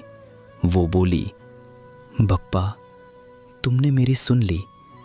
बरसों से मैं मिट्टी की मूर्ति बनाती थी और तुम रोज घुल जाते थे। मैं सोचती थी कब तुम स्थिर होगे, कब तुम मेरे पास हमेशा के लिए रहोगे। और आज तुम आ गए सोने के रूप में, हीरो के साथ। पर बप्पा, मैंने तुम्हें सोने के लिए नहीं पूजा, मैंने तुम्हें श्रद्धा के लिए पूजा। तुम मिट्टी के होते तो भी मेरे थे, तुम सोने के हो गए तो भी मेरे हो। बस एक वरदान दो, जैसे सेठ की दीवार सीधी हुई, वैसे ही सबकी जीवन की टेढ़ी दीवारें सीधी करो। जैसे मेरी मिट्टी सोना बनी, वैसे ही सबके दुख सुख में बदल जाए। जैसे मैं अकेली थी, तुम मेरे साथ आ गए, वैसे ही हर अकेले के साथ रहना। जैसे मेरे पास कुछ नहीं था, तुमने सब कुछ दे दिया, वैसे ही हर गरीब की झोली भरना। माई ने मूर्ति को अपने सिर पर रखा।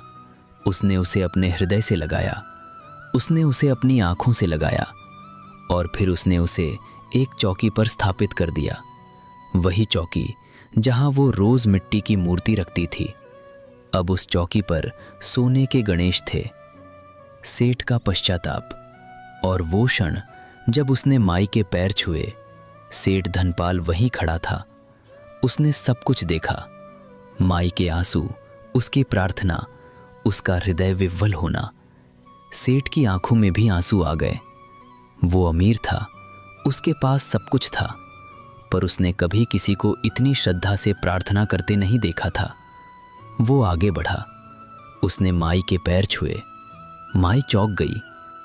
सेठ जी, ये क्या कर रहे हो?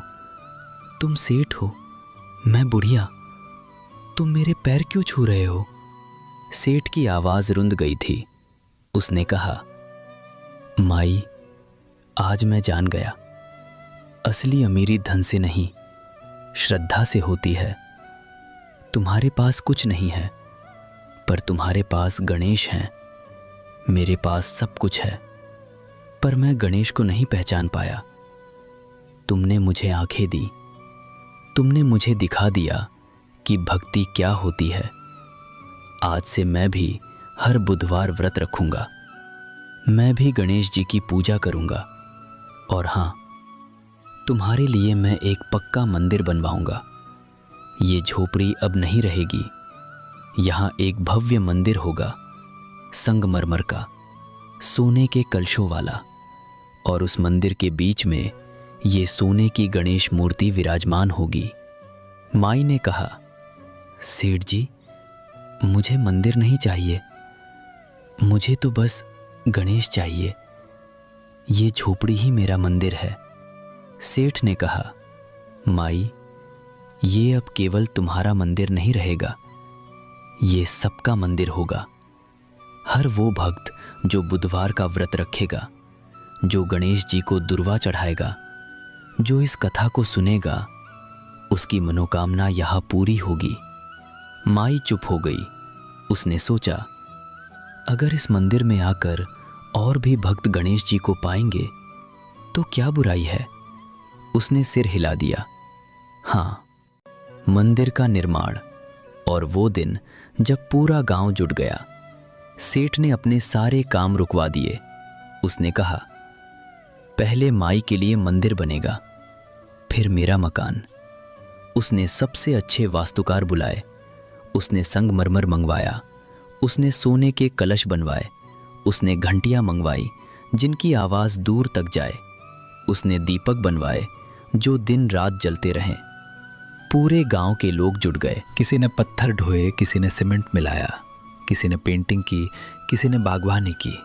औरतों ने मिठाइयाँ बनाई, बच्चे दौड़ रहे थे, बूढ़े भजन गा रहे थे। पूरा गांव एक परिवार बन गया था। माई रोज बैठी देखती थी कैसे उसकी छोटी सी झोंपड़ी गिर रही थी और उसकी जगह एक भव्य मंदिर उठ रहा था। उसकी आंखों में आंसू थे, पर अब ये दुख के नहीं, खुशी के आंसू थे। 6 महीने लगे, पर मंदिर तैयार हो गया।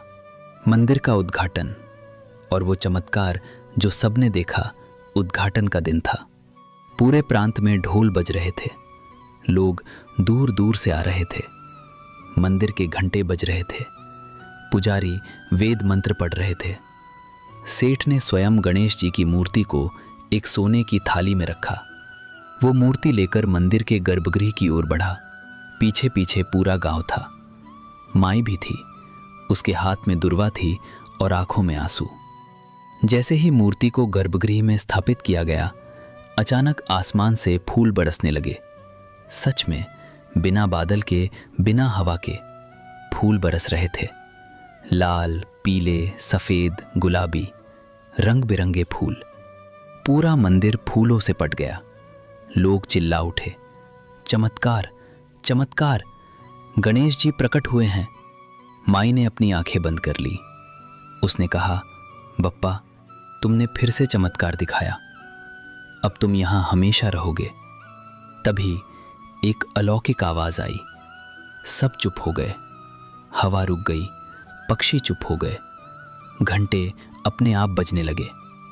आवाज़ ने कहा, माई, तेरी श्रद्धा ने मुझे बांध लिया, तेरी मिट्टी ने मुझे सोना बना दिया, तेरे आंसुओं ने मुझे पिघला दिया। अब मैं यहाँ हमेशा रहूँगा। जो कोई भी बुधवार के दिन व्रत रखेगा, ये कथा सुनेगा, मुझे दुर्वा चढ़ाएगा, उसकी बुद्धि तेज होगी, उसके विघ्न मिटेंगे, उसके घर में सुख शांति आएगी। और जो मेरे इस मंदिर में आकर मुझे सच्चे मन से प्रणाम करेगा, उसकी हर मनोकामना पूरी होगी। आवाज़ बंद हो गई। लोग स्तब्ध थे। फिर किसी ने जयकारा लगाया, जय गणेश देवा। और फिर पूरा मंदिर गूंज उठा, जय गणेश देवा, जय गणेश देवा। माई के अंतिम दिन, और वो दृश्य जिसे देखकर सब रो पड़े, मंदिर बन गया। अब माई वहाँ रोज सुबह आती। वो अब मिट्टी की मूर्ति नहीं बनाती थी। वो सोने के गणेश के सामने बैठती, दुर्वा चढ़ाती, फूल चढ़ाती, दीप जलाती और घंटों प्रार्थना करती। पर अब उसका शरीर और कमज़ोर हो गया था। वो अब ठीक से चल नहीं पाती थी। लोग उसे कहते, माई, तुम घर पर रहो, हम तुम्हारे लिए प्रार्थना कर लेंगे। पर माई नहीं मानती थी। वो कहती, जब तक मेरे प्राण हैं तब तक मैं बप्पा के पास जाऊंगी। एक दिन वो बुधवार था। माई हमेशा की तरह मंदिर आई। उसने स्नान किया, उसने पीले वस्त्र पहने। वो गणेश जी के पास बैठी। उसने दुर्वा चढ़ाई, उसने फूल चढ़ाए, उसने दीप जलाया और फिर उसने अपनी आंखें बंद कर ली। उसके होंठ चल रहे थे, कोई प्रार्थना कर रही थी। फिर धीरे धीरे उसके होंठ रुक गए, उसके हाथ ढीले पड़ गए, उसका सिर एक तरफ झुक गया। माई नहीं रही, वो चली गई गणेश जी के पास सदा के लिए। जब लोगों को पता चला तो पूरा गांव रो पड़ा। बच्चे रो रहे थे, बूढ़े रो रहे थे, औरतें रो रही थीं, सेठ रो रहा था। उन्होंने माई का अंतिम संस्कार बड़े ही सम्मान से किया और उसके नाम पर मंदिर में एक अखंड ज्योति जलाई गई जो आज भी जल रही है। वो मंदिर आज भी है और चमत्कार आज भी होते हैं। प्रिय श्रोताओं, वो मंदिर आज भी है। उत्तर प्रदेश के एक छोटे से गांव में, जिसे अब गणेशपुरी कहते हैं, वो मंदिर खड़ा है। संगमरमर का, सोने की कलशियों वाला, और उसके बीच में वही सोने की गणेश मूर्ति विराजमान है, हीरे की आंखों वाली, मोतियों के मुकुट वाली। हर बुधवार हजारों भक्त वहां आते हैं। वे व्रत रखते हैं, ये कथा सुनते हैं, गणेश जी को दुर्वा चढ़ाते हैं और चमत्कार आज भी होते हैं। एक बार एक व्यक्ति आया, उसकी दुकान बंद हो गई थी। उसने यहाँ 8 बुधवार व्रत रखा। 9वें बुधवार को उसे एक बड़ा ऑर्डर मिला और उसकी दुकान फिर से खुल गई। एक बार एक महिला आई, उसके बच्चे नहीं हो रहे थे। उसने यहाँ आकर प्रार्थना की। 11वें बुधवार को वो गर्भवती हुई। एक बार एक बूढ़ा आया, उसकी आंखें जा रही थीं। उसने यहाँ 5 बुधवार व्रत रखा। 6ठे बुधवार को उसकी आंखें ठीक हो गईं। लोग कहते हैं ये मंदिर श्रद्धा का प्रतीक है। यहाँ जो सच्चे मन से आता है वो खाली नहीं जाता। इस कथा से हमें क्या सीख मिलती है? प्रिय दर्शकों, इस अद्भुत कथा से हमें 3 महत्वपूर्ण सीख मिलती हैं। 1, श्रद्धा से बढ़कर कुछ नहीं। माई के पास कुछ नहीं था, न धन, न संतान, न कोई सहारा, पर उसकी श्रद्धा इतनी प्रबल थी कि गणेश जी स्वयं प्रकट हो गए। जहाँ सच्ची श्रद्धा होती है वहाँ भगवान दौड़े चले आते हैं। 2, अहंकार का अंत हमेशा पतन होता है। सेठ ने शुरू में माई की उपेक्षा की। उसने सोचा, मैं अमीर हूँ, मुझे किसी की ज़रूरत नहीं। पर उसी अहंकार ने उसे नीचा दिखाया। जब उसने अपना अहंकार छोड़ा और माई के पैर छुए, तब उसका उद्धार हुआ। 3, गणेश जी विघ्नहर्ता हैं, पर भक्त के लिए माई की मूर्तियाँ रोज़ खुलती थीं। पर उसने कभी हार नहीं मानी। उसने कहा, कल फिर बनाऊंगी। और अंत में गणेश जी ने उसकी श्रद्धा देखी और उसे सोने का रूप दिया। गणेश जी विघ्न हटाते हैं, पर भक्त की परीक्षा भी लेते हैं। जो सहन कर लेता है उसे सोना मिलता है। प्रिय श्रोताओं, आपने देखा एक बुढ़िया की श्रद्धा ने क्या कर दिखाया। वो मंदिर आज भी है, वो चमत्कार आज भी होते हैं। पर क्या यही अंत है? नहीं प्रिय दर्शकों, अब हम आपको सुनाएंगे उस मंदिर के चमत्कारों की कहानी, और साथ ही हम आपको बताएंगे बुधवार व्रत की पूरी विधि, उसके फल और वो मंत्र जो आपकी हर मनोकामना पूरी कर सकता है। प्रिय श्रोताओं, आज हम आ गए हैं इस महाकथा के अंतिम, सबसे भावुक और सबसे महत्वपूर्ण भाग में। आपने देखा मधुसूदन का अहंकार, उसकी जिद, बुधवार की यात्रा का दंड, जेल का अंधेरा, पश्चाताप की ज्वाला, आकाशवाणी और फिर उद्धार। आपने देखा बुढ़िया माई की श्रद्धा, उसके रोज घुलते गणेश, सेठ की टेढ़ी दीवार, सोने के गणेश और वो मंदिर जो चमत्कारों से भर गया। आपने देखा मंदिर के चमत्कार, व्रत की विधि और वो रात जब गणेश जी स्वयं मधुसूदन को लेने आए। पर यह कहानी केवल मधुसूदन और माई की नहीं है। ये कहानी है आपकी, मेरी, हर उस भक्त की जिसने कभी बुधवार के दिन यात्रा की है या जिसने गणेश जी का नाम लिया है। आज इस अंतिम भाग में हम जानेंगे इस पूरी कथा का सार, वो सीख जो हमें जीवन भर याद रखनी चाहिए और वो आशीर्वाद जो गणेश जी ने सब भक्तों के लिए छोड़ा है। तो आइए बिना किसी देरी के आगे बढ़ते हैं। प्रिय श्रोताओं, इस महाकथा में हमने 2 कहानियां सुनी। पहली कथा मधुसूदन की, एक अहंकारी व्यापारी जो अपनी बुद्धि पर इतराता था। उसने बुधवार के दिन यात्रा करने की जिद की। परिवार ने मना किया, संत ने चेतावनी दी, पर उसने किसी की नहीं सुनी। परिणाम, उसका हमशक्ल आया। उसकी पत्नी उसे पहचान नहीं पाई।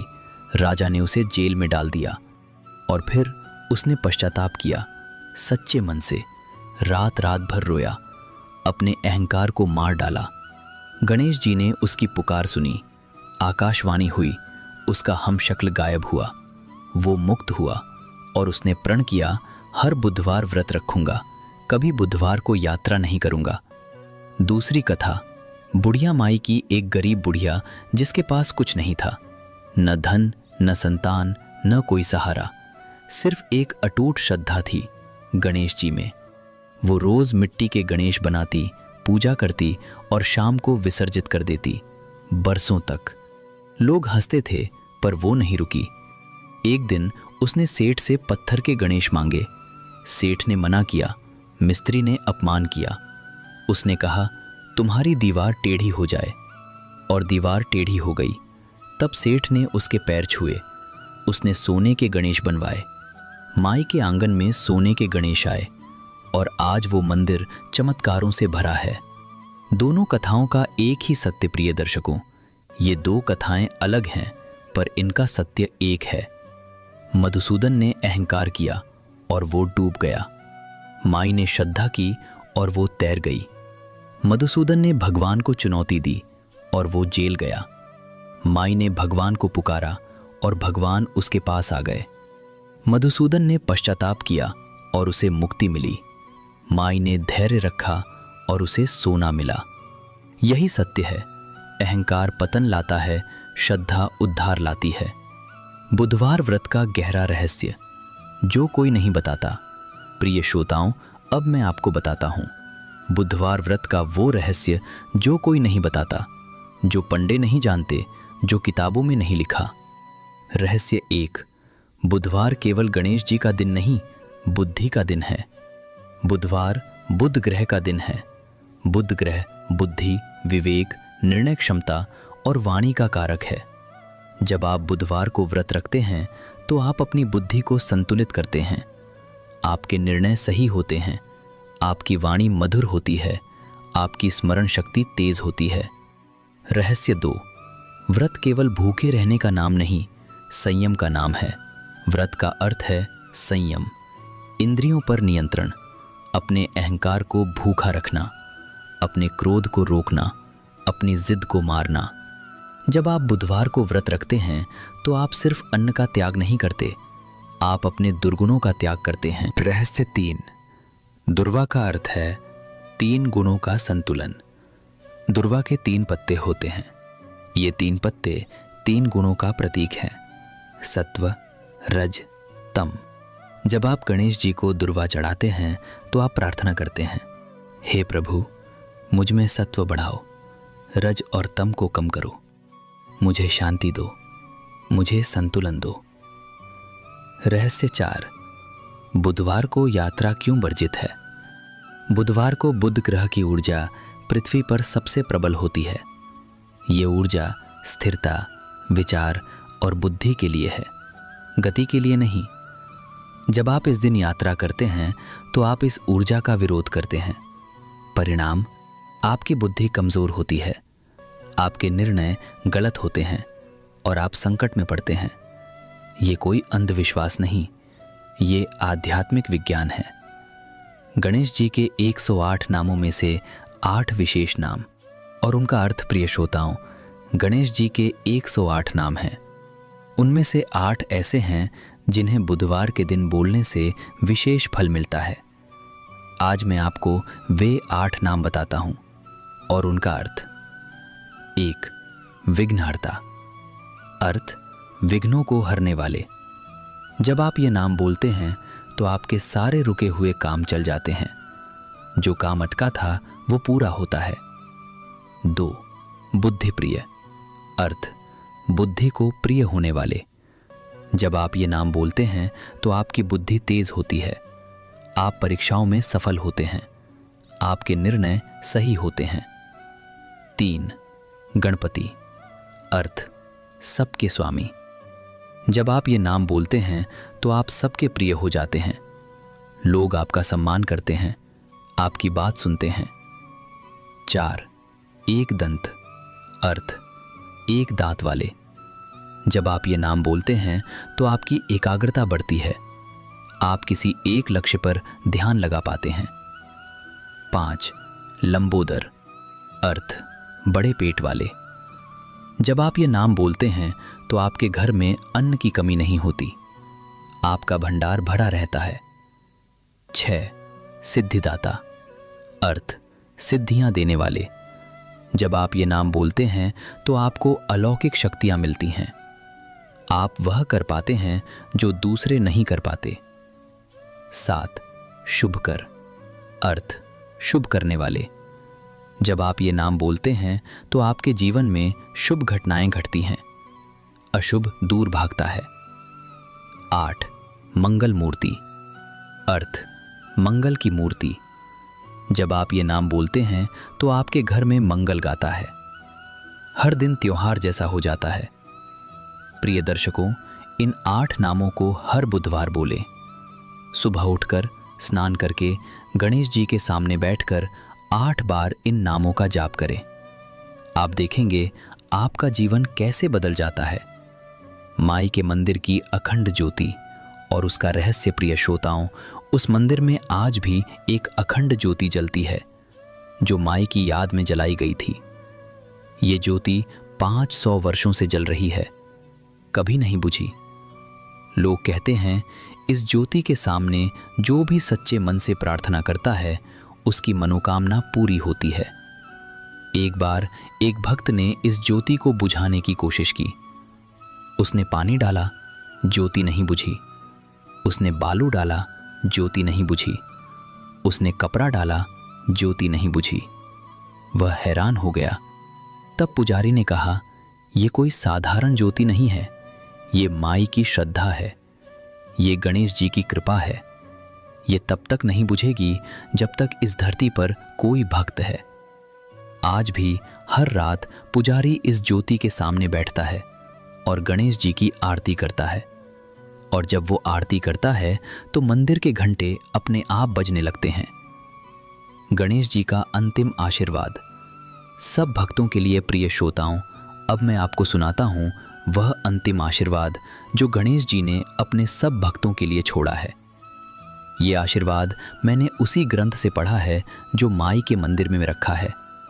उस ग्रंथ में लिखा है, जो कोई भी बुधवार के दिन व्रत रखेगा, दुर्वा चढ़ाएगा, ये कथा सुनेगा या पढ़ेगा, उसकी बुद्धि तेज होगी, उसके विघ्न मिटेंगे, उसके घर में सुख शांति आएगी, उसके व्यापार में वृद्धि होगी, उसके संतान सुखी होंगे, उसके रोग दूर होंगे, उसके शत्रु मित्र बनेंगे, उसके कर्ज चुकेंगे, उसके सपने सच होंगे।